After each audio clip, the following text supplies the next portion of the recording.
یہ ماہ ذی القعدہ کا آخری اشرا چل رہا ہے اور کچھ ہی دنوں بعد ماہ ذو الحج اس کا آغاز والا ہے کہ جس ماہ مبارک کے اندر لوگ لاکھوں روپیہ لگا کر اللہ رب العزت کے گھر خانہ کعبہ کا طواف کرنے کے لیے جاتے ہیں، حج کرنے کے لیے جاتے ہیں۔ تو اسی حوالے سے آج کے اس خطبہ جمعہ کا عنوان یہ رکھا گیا ہے کہ لوگ جس گھر کا طواف کرنے کے لیے اتنی دور سے جاتے ہیں اور پھر اللہ کی بارگاہ کے اندر حاضر دینے کے بعد پھر رسول اللہ علیہ الصلاۃ والسلام کی بارگاہ کے اندر مدینہ طیبہ حاضر ہوتے ہیں، تو یہ کتنے عظیم شہر ہیں اور اللہ نے انہیں کیا مقام و مرتبہ عطا کیا ہے۔ قرآن کریم مکہ مکرمہ کے بارے میں پارہ نمبر 1 کے اندر ارشاد فرماتا ہے، یہ کچھ آیات ہیں اسی حوالے سے کہ اللہ قرآن کے اندر ارشاد فرماتا ہے کہ وَإِذْ جَعَلْنَا الْبَيْتَ مَثَابَةً لِلنَّاسِ وَأَمْنًا، اللہ نے فرمایا یاد کرو جب ہم نے اس گھر یعنی خانہ کعبہ کو لوگوں کے لیے مرکز اور امن کی جگہ بنایا، مرکز اور امن کی جگہ بنایا۔ وَاتَّخِذُوا مِن مَّقَامِ إِبْرَاهِيمَ مُصَلًّى، اور حکم دیا کہ حضرت جناب ابراہیم علیہ الصلاۃ والسلام کے کھڑے ہونے کی جگہ کو جائے نماز بنا لو۔ کیا بنا لو؟ کہ وہ پتھر کہ جس پر کھڑے ہو کر جناب حضرت ابراہیم علیہ الصلاۃ والسلام خانہ کعبہ کو تعمیر کر رہے ہیں، فرمایا اس پتھر کو تم مصلی بنا لو۔ وَعَهِدْنَا إِلَىٰ إِبْرَاهِيمَ وَإِسْمَاعِيلَ، پھر قرآن کہتا ہے کہ ہم نے حضرت ابراہیم اور حضرت اسماعیل کو یہ تاکید کر دی، حکم دے دیا کہ أَن طَهِّرَا بَيْتِيَ، کہ تم دونوں نے میرے گھر خانہ کعبہ کو پاک اور صاف رکھنا ہے۔ کیسا رکھنا ہے؟ پاک اور صاف رکھنا ہے۔ کس کے لیے؟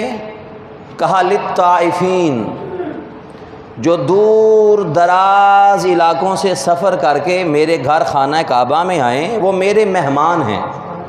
کیا ہیں؟ میرے مہمان ہیں۔ اللہ کہہ رہا ہے کہ جو دور دراز سے چل کر یہاں آنے والے ہیں، اللہ اپنے نبی سے کہہ رہا ہے کہ آپ نے ان طواف کرنے والوں کے لیے خانہ کعبہ کو صاف و ستھرا رکھنا ہے۔ پھر کہا والعاکفین، جو اعتکاف میں بیٹھنے والے ہیں، آپ نے ان کے لیے اس گھر کو پاک اور صاف رکھنا ہے۔ اور پھر کہا والرکع السجود، جو یہاں پر آ کر رکوع اور سجود کرنے والے ہیں، آپ نے ان کے لیے اس گھر خانہ کعبہ کو پاک اور صاف رکھنا ہے۔ پھر قرآن کہتا ہے، فرمایا وَإِذْ قَالَ إِبْرَاهِيمُ رَبِّ اجْعَلْ هَٰذَا بَلَدًا آمِنًا، اب خانہ کعبہ کی تعمیر مکمل ہوئی۔ اب جناب حضرت ابراہیم علیہ الصلاۃ والسلام دعا کے لیے ہاتھ اٹھاتے ہیں اور کہتے ہیں رب اجعل ھذا بلدا آمنا، کہ اے خالق کائنات تیرے حکم کے مطابق میں نے یہ تیرا گھر خانہ کعبہ تعمیر کر دیا ہے، اب میں دعا کرتا ہوں اس شہر کو امن والا بنا۔ وارزق اہلہ من الثمرات، اور اے خالق کائنات یہاں کے رہنے والوں کو طرح طرح کے پھلوں سے رزق عطا فرما۔ من آمن منہم باللہ والیوم الآخر، ان چیزوں میں سے، ان لوگوں میں سے جو تجھ پر ایمان لانے والے ہیں اور آخرت کے دن پر ایمان لے کر آنے والے ہیں۔ تو اس طرح سے اللہ رب العزت نے خانہ کعبہ کے بارے میں جناب حضرت ابراہیم اور حضرت اسماعیل کو حکم دیا کہ آپ نے میرے گھر خانہ کعبہ کو طواف کرنے والوں کے لیے، حج کرنے والوں کے لیے کیا کرنا ہے؟ پاک اور صاف رکھنا ہے۔ اب اس کے بعد وہ خانہ کعبہ کتنا عظیم مقام والا گھر ہے اور اللہ نے اسے کیا مقام و مرتبہ عطا کیا ہے۔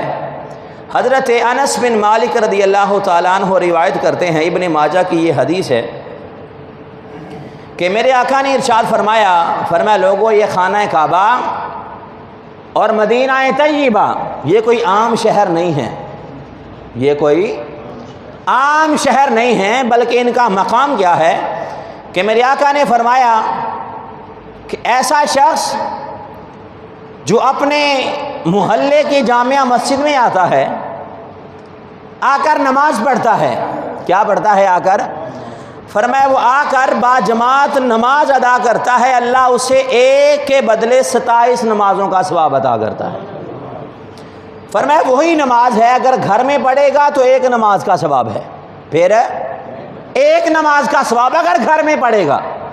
فرمایا نماز وہی ہے، اپنے محلے کی جامع مسجد میں آتا ہے، آ کر وہاں نماز پڑھتا ہے، اللہ اسے 27 نمازوں کا ثواب عطا کرتا ہے۔ پھر میرے آقا نے فرمایا پھر یاد رکھو جو بندہ میری مسجد میں آئے، اللہ اکبر، میری مسجد میں آئے، مسجد نبوی میں آتا ہے اور مسجد نبوی میں آ کر نماز پڑھتا ہے، نماز ایک پڑھتا ہے، اللہ اسے 50,000 نمازوں کا ثواب عطا کرتا ہے۔ نماز وہی ہے، نماز وہی ہے، گھر میں پڑھی ہے ایک نماز ہے، محلے کی جامع مسجد میں آیا ہے 27 نمازوں کا ثواب ہے۔ نماز وہی پڑھ رہا ہے لیکن جا کر شہر مدینہ میں جاتا ہے اور مسجد نبوی کے وہ جگہ جہاں پر میرے آقا کبھی اپنے صحابہ کو نمازیں پڑھایا کرتے تھے، جہاں پر میرے آقا کے قدم لگے تھے، جس کے در و دیوار نے مصطفیٰ کے چہرے کی زیارت کی ہے، فرمایا وہاں پر جا کر پڑھے گا، اللہ ایک کے بدلے 50,000 نمازوں کا ثواب عطا کرے گا۔ اور فرمایا پھر نماز وہی ہے، نماز وہی ہے۔ اب وہ چلتا چلتا خانہ کعبہ میں جاتا ہے، مسجد حرام میں جاتا ہے اور مسجد حرام میں جا کر خانہ کعبہ کو اپنے سامنے دیکھتا ہے اور وہاں پر جا کر نماز پڑھتا ہے۔ فرمایا نماز ایک پڑھے گا، اللہ اسے 1,00,000 نمازوں کا ثواب عطا فرما دیا کرتا ہے۔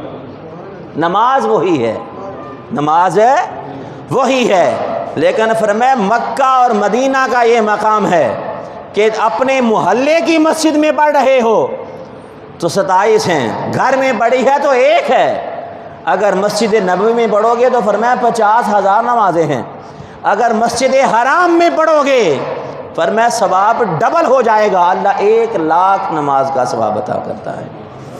اللہ اکبر، یہ ہے مسجد حرام، یہ ہے وہ خانہ کعبہ کہ جس کے بارے میں میرے آقا نے فرمایا حاجی حج کرنے کے لیے جاتا ہے، اللہ یہاں سے لوگ حاجی صاحب کے پاس آتے ہیں، جی بھائی ہمارے لیے دعا کیجئے گا، ہمارے لیے دعا کیجئے گا، آپ عظیم سفر پر جا رہے ہیں۔ میرے آقا نے فرمایا حاجی حج کرنے کے لیے جاتا ہے، عمرہ کرنے والا عمرہ کرنے کے لیے جاتا ہے، جب وہ فرمایا سب سے پہلی نظر اس کی اللہ کے گھر خانہ کعبہ پر پڑتی ہے، اللہ نے خانہ کعبہ کو یہ مقام عطا کیا ہے، فرمایا اس کی پہلی نظر جب خانہ کعبہ پر پڑتی ہے اس وقت وہ جو دعا کرتا ہے اللہ اس کی ہر دعا کو قبول فرما لیا کرتا ہے۔ اب دعائیں قبول کرنے والا کون ہے؟ اللہ ہے۔ اب ہر جگہ پر دعا کون قبول کرتا ہے؟ اللہ قبول کرتا ہے، لیکن اللہ کے گھر کو اللہ نے یہ مقام عطا کیا ہے۔ فرمایا جو چلتا چلتا وہاں پر جائے، ابھی اس نے طواف بعد میں کرنا ہے، اس نے حجر اسود کو بوسہ بعد میں دینا ہے، اس نے وہاں پر جا کر نمازیں بعد میں پڑھنی ہیں، فرمایا اس نے جا کر پہلی نظر خانہ کعبہ کو دیکھا ہے، جو دعا کرے گا اللہ اسے اس کی ہر جائز دعا کو اپنی بارگاہ میں قبول فرما لیا کرتا ہے۔ وہ خانہ کعبہ ہے۔ پھر میرے آقا نے فرمایا، ابن ماجہ کی حدیث ہے اور حضرت عبداللہ بن عمر اس حدیث کو روایت کرتے ہیں کہ میرے آقا نے فرمایا وہ بندہ گیا، سب سے پہلے اس نے خانہ کعبہ کا جا کر طواف کیا۔ کیا کیا؟ خانہ کعبہ کا جا کر طواف کیا، اس کی زیارت کی۔ اس کے بعد فرمایا من طاف بالبیت، جو اللہ کے گھر کا جا کر طواف کرتا ہے، وصلی رکعتین، پھر وہاں پر جا کر 2 رکعت نماز ادا کرے. اللہ اکبر، کتنی؟ 2 رکعت نماز ادا کرتا ہے. فرمایا پہلی بات تو یہ ہے، ایک نماز کا ثواب کتنا ہے؟ 1,00,000 نمازوں کے ثواب برابر ہے. اس کے بعد فرمایا جو 2 رکعت نماز پڑھتا ہے اسے یہ 1,00,000 نماز کا ثواب تو ملنا ہی ہے، اللہ اس کے ساتھ اس کو یہ ثواب عطا کرتا ہے کہ جو بندہ 2 رکعتیں جا کر پڑھتا ہے، فرمایا وہ ایسے ہی ہے جیسے کسی نے غلام کو خرید کر اللہ کے راستے میں آزاد کر دیا، جیسے کسی نے غلام خرید کر آزاد کر دیا ہے. اور پھر حضرت جابر کی روایت ہے، اسے امام احمد بن حنبل نے بیان کیا، ابن ماجہ نے اس کو بیان کیا.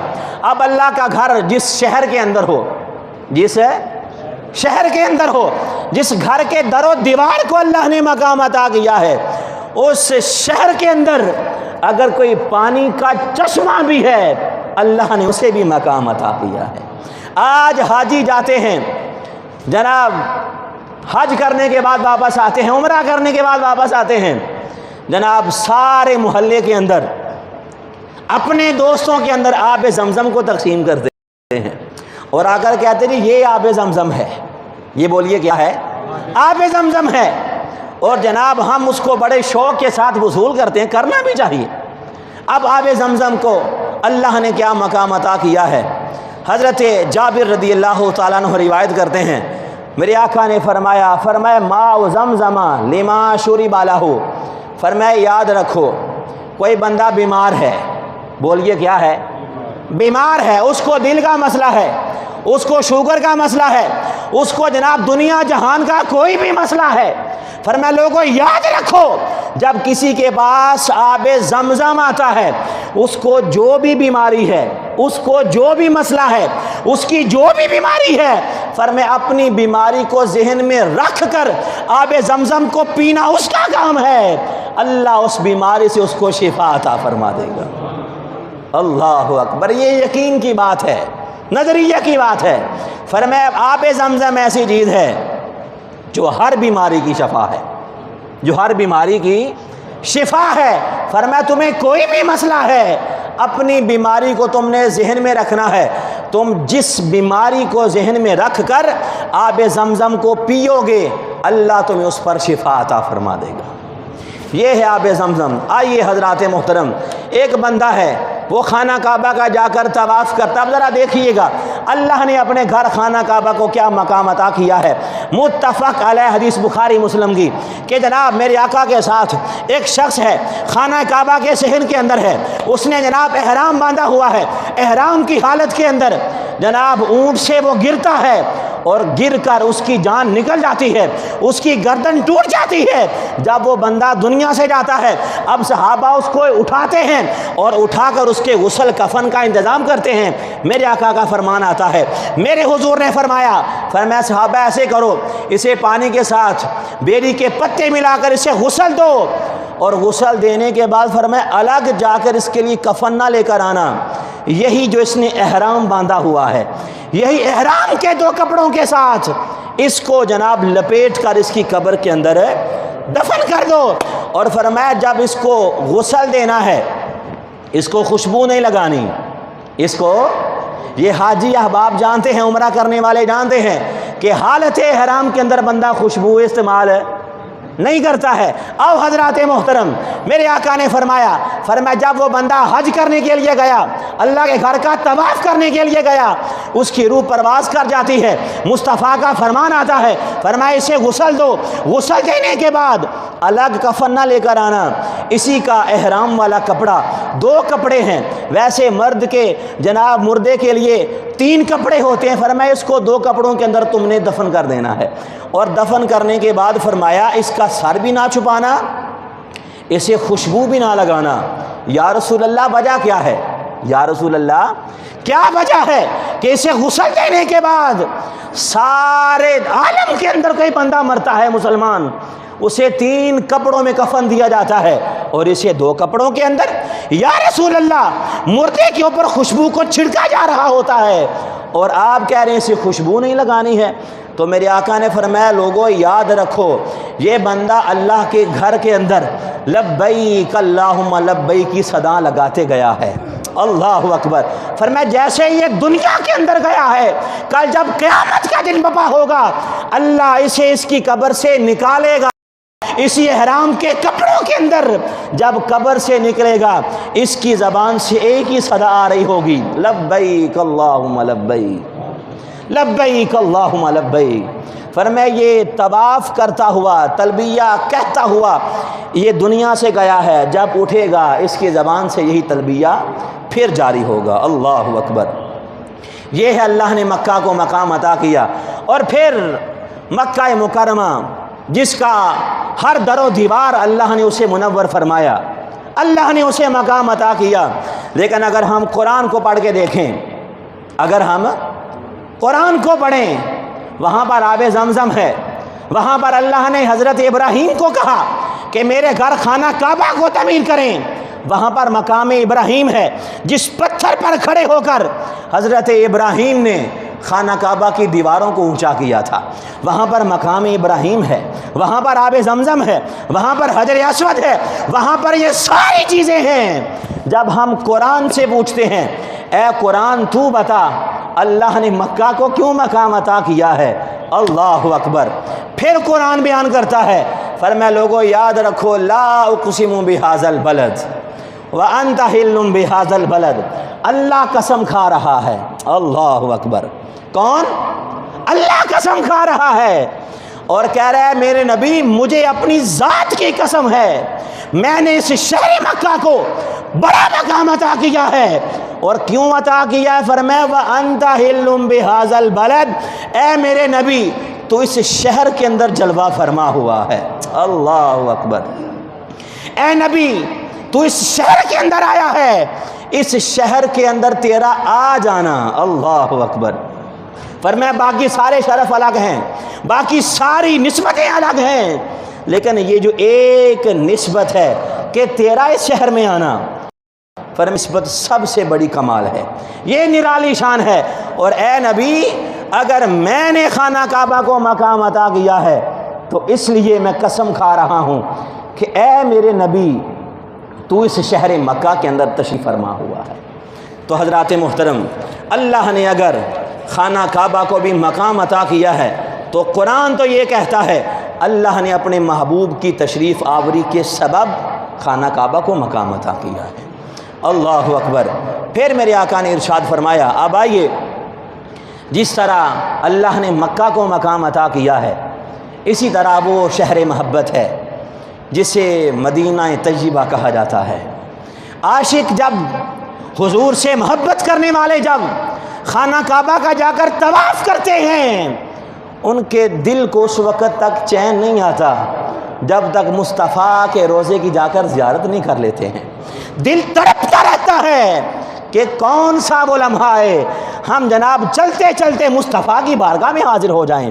اب آئیے اللہ نے مدینہ کو کیا مقام عطا کیا۔ آج بھی کئی ایسے مقرر اور کئی ایسے خطیب ہیں کہ جو جناب خانہ کعبہ کی عظمتوں کا بڑا تذکرہ کرتے ہیں اور ان کے ہاں یہ عقیدہ ہے کہ جناب آپ خانہ کعبہ میں چلے گئے ہیں، آپ نے مناسک حج عمرہ ادا کر لیے ہیں، آپ کا عمرہ جناب ادا ہو گیا ہے، مدینہ جائیں نہ جائیں آپ کی اپنی مرضی ہے۔ نہیں، آؤ حضرات محترم، صحابہ کا عقیدہ کیا ہے، صحابہ کی محبت مصطفیٰ کیا ہے، اور صحابہ کی شہر مصطفیٰ سے کیا محبت ہے۔ حضرات محترم، اس حدیث کو امام طبرانی نے بیان کیا، امام بخاری نے بیان کیا کہ ایک صحابی رسول ہیں، ان کا نام ہے حضرت رافع بن خدیج، مکہ مکرمہ کے اندر مروان بن حکم ہے، وہ جناب خطاب کر رہا ہے۔ کیا کر رہا ہے بولیے گا؟ خطاب کر رہا ہے، منبر پر بیٹھا ہے، وقت کا بادشاہ ہے، مروان بن حکم ہے، منبر پر بیٹھ کر خطاب کر رہا ہے۔ ساتھ ہی حضرت رافع بن خدیج یہ صحابی رسول ہیں، سر و داڑھی کے بال سفید ہو چکے ہیں، عمر رسیدہ ہیں، اس منبر کے پاس بیٹھے ہیں جس منبر پر بیٹھ کر مروان بن حکم تقریر کر رہا ہے۔ اب تقریر وہ کیا کرتا ہے؟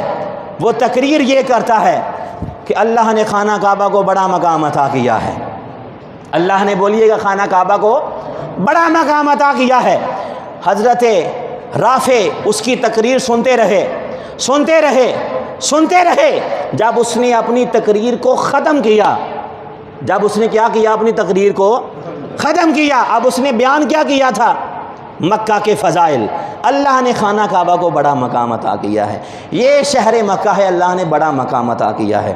جب اس کی تقریر ختم ہوتی ہے، حضرت رافع اس مجمع کے اندر کھڑے ہو جاتے ہیں. اللہ اکبر.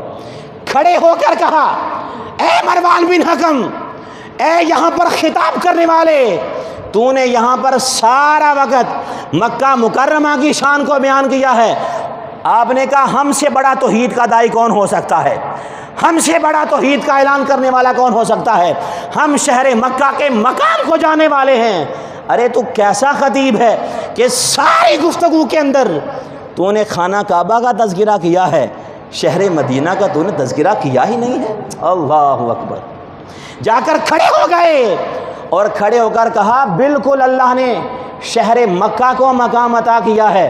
اور قرآن یہ کہتا ہے کہ حضرت ابراہیم نے ہاتھ اٹھائے تھے کہ وارزق اہلہ من الثمرات، اے اللہ خانہ کعبہ کے رہنے والوں کو رزق کے اندر فراوانیاں عطا فرما. تو آپ نے کہا میں نے اپنے ان کانوں سے سنا ہے، میں گواہی دیتا ہوں کہ میرے آقا نے دعا کے لیے ہاتھ اٹھائے اور ہاتھ اٹھا کر کہا تھا اے خالق کائنات، جس طرح حضرت ابراہیم نے مکہ کو حرم بنایا تھا، میں مصطفیٰ مدینہ کو حرم بناتا ہوں. جس طرح حضرت ابراہیم نے خانہ کعبہ کے رہنے والوں کے لیے رزق کی فراوانی کی دعائیں کی تھیں، ہم جانتے ہیں کہ میرے آقا نے اہل مدینہ کے لیے دعائیں کی تھیں.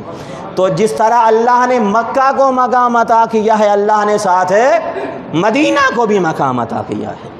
اور حضرات محترم، یہ صحابہ کرام کی حضور کے شہر سے محبت تھی کہ آپ نے ٹوک دیا اور کہا کہ وہ کیسا خطیب ہے جس کی خطابت کے اندر شہر مکہ کا تذکرہ تو ہو، ذوالحج کا مہینہ آئے، وہ خانہ کعبہ کی عظمتیں تو بڑی بیان کرے، لیکن جب شہر مدینہ کی باری آئے وہ خاموش ہو جائے. فرمایا وہ خطیب پھر خطیب ہو سکتا نہیں ہے. حقیقت کے اندر وہ خطیب ہے کہ جو جناب خانہ کعبہ کی عظمتوں کو بھی بیان کرتا ہے اور پھر حضور کے روضے گنبد خضرا کی عظمتوں کو بھی بیان کرتا ہے. اور پھر بیان کیسے نہ کیا جائے، کیسے حضور کے شہر کا تذکرہ نہ کیا جائے. حضور کا شہر وہ شہر ہے کہ میرے آقا نے فرمایا لوگوں یاد رکھو، اللہ رب العزت نے فرشتوں کو مقرر کیا ہے، وہ فرشتے میرے شہر مدینہ کی حفاظت کرتے ہیں. فرمایا کہا جائے گی قیامت تک نہ طاعون داخل ہو سکتا ہے نہ دجال داخل ہو سکتا ہے. اللہ نے میرے شہر کو یہ مقام عطا فرمایا ہے. ارے جس شہر کی حفاظت کے لیے اللہ آسمان سے فرشتے نازل کر رہا ہے، اللہ نے اسے کیا مقام عطا کیا ہوگا. اور پھر میرے آقا نے فرمایا موت ہر بندے کو آنی ہے، موت ہے، ہر بندے نے مرنا ہے، لیکن آؤ جو شہر مدینہ میں مرتا ہے اس کی موت میں پھر زمین و آسمان کا فرق ہے. اور یہ میں نہیں کہہ رہا، یہ حضور کا فرمان ہے.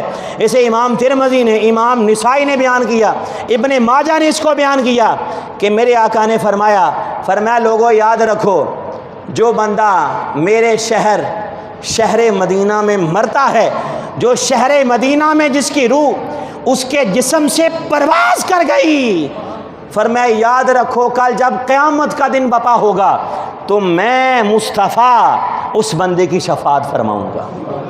اللہ اکبر. کہا وہ بندہ جو میرے شہر مدینہ میں مرا، فرمایا وہ یاد رکھے اس کی شفاعت کرنے والا میں محمد مصطفیٰ ہوں گا.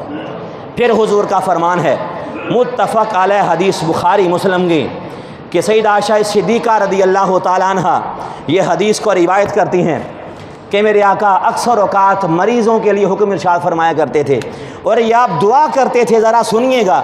فرمایا بسم اللہ تربت اردنا، فرمایا اللہ کے نام کے ساتھ. کس کے نام کے ساتھ؟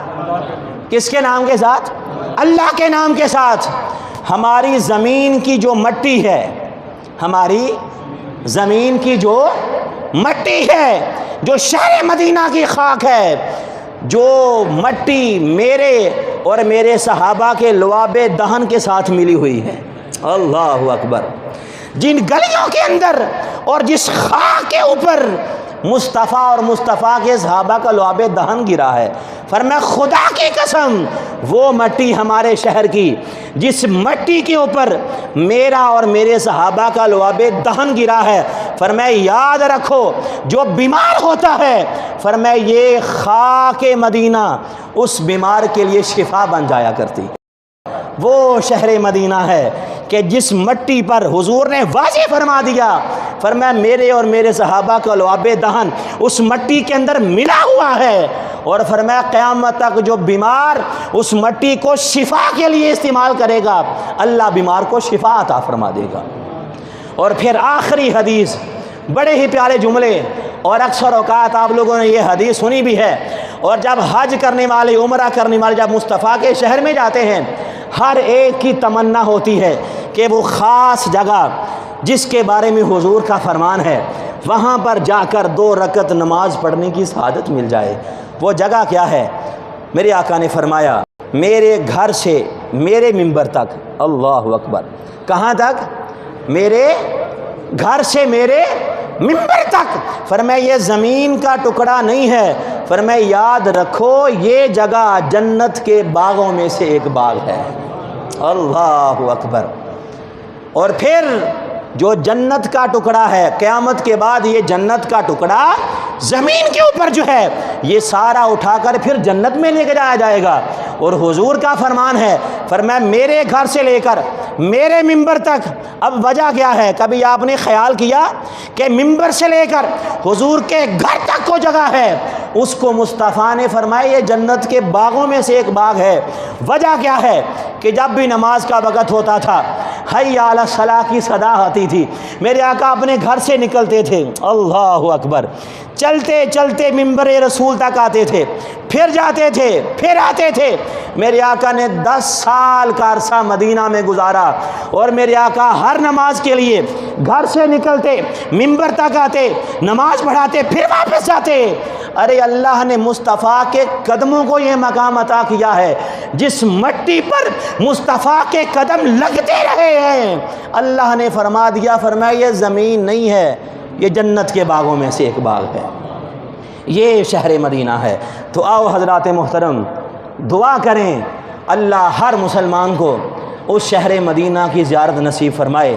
دعا کریں اللہ ہمیں بھی خانہ کعبہ کی وہ گلیاں دیکھنا نصیب کرے، اللہ ہمیں بھی وہ جنت کا باغ دیکھنے کی توفیق عطا کرے، اللہ ہر ایک کو اس گھر کی زیارت کی توفیق عطا فرمائے، آمین سنت ادا۔